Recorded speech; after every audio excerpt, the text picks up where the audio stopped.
Alright, so as I'm gonna start doing more video editing and hopefully put more videos on my channel, I needed something that was going to perform a little bit better than my current rig, which was a dual-core quad Q9650.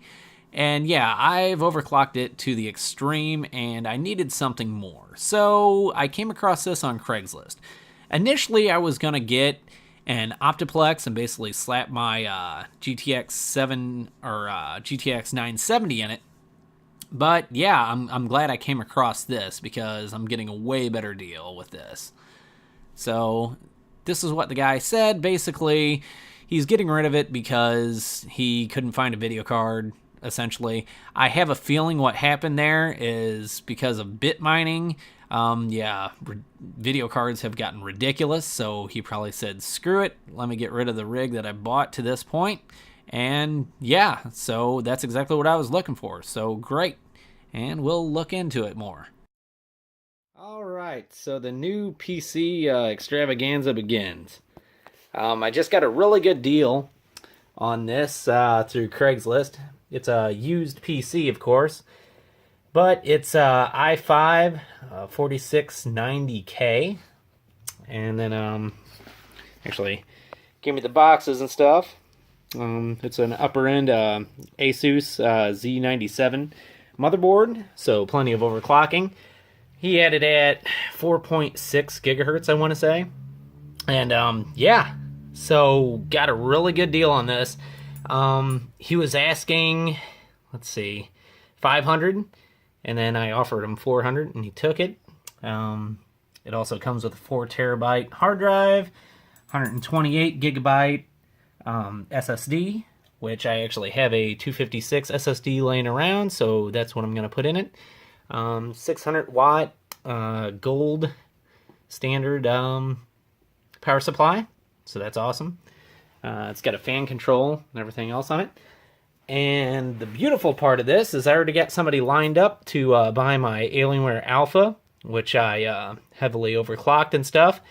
And I'm going to be getting around 300 to 350 for that, so that's awesome. So really, I'll only have about $100 into this thing, and it's going to be a massive upgrade of the rig I was using for doing video editing and stuff. Currently, I was using that Core 2 Quad Q9650. That's what I've been using for editing, with 8 gigs of DDR2 RAM, which is nowhere comparable to this thing.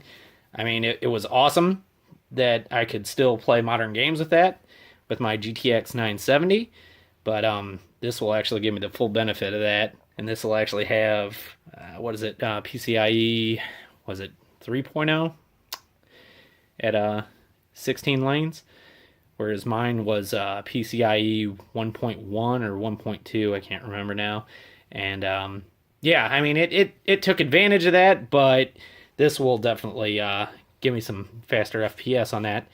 But the main focus of why I got this was for video editing. My current rig was abysmal for that, and this is going to be a huge improvement.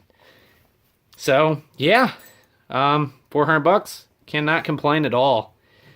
So, let's get to swapping some parts out of my old rig and my Alienware, and yeah, we'll see what we get as far as specs go after it's all done.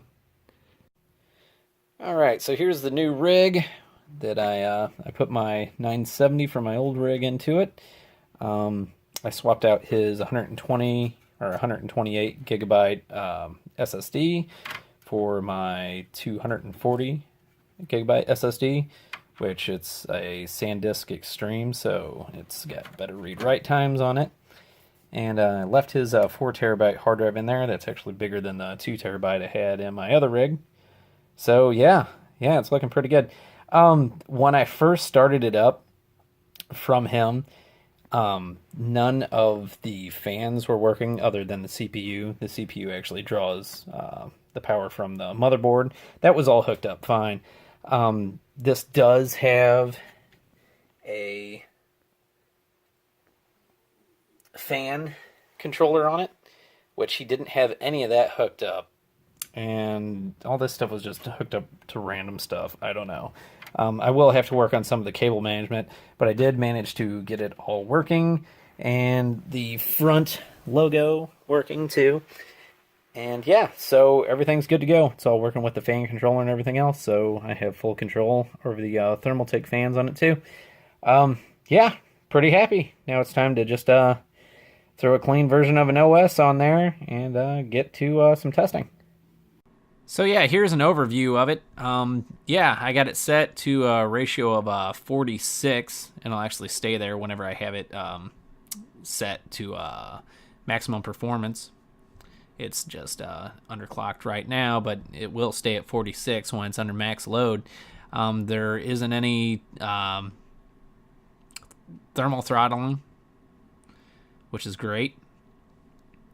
And yeah, pretty happy with everything.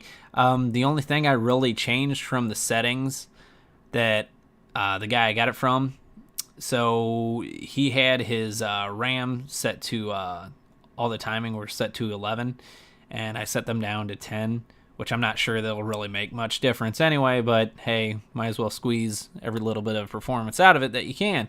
So yeah, I set those to 10, and I ran Prime with all the memory tests, and then I ran mem test, and yeah, everything checks out, so we're good.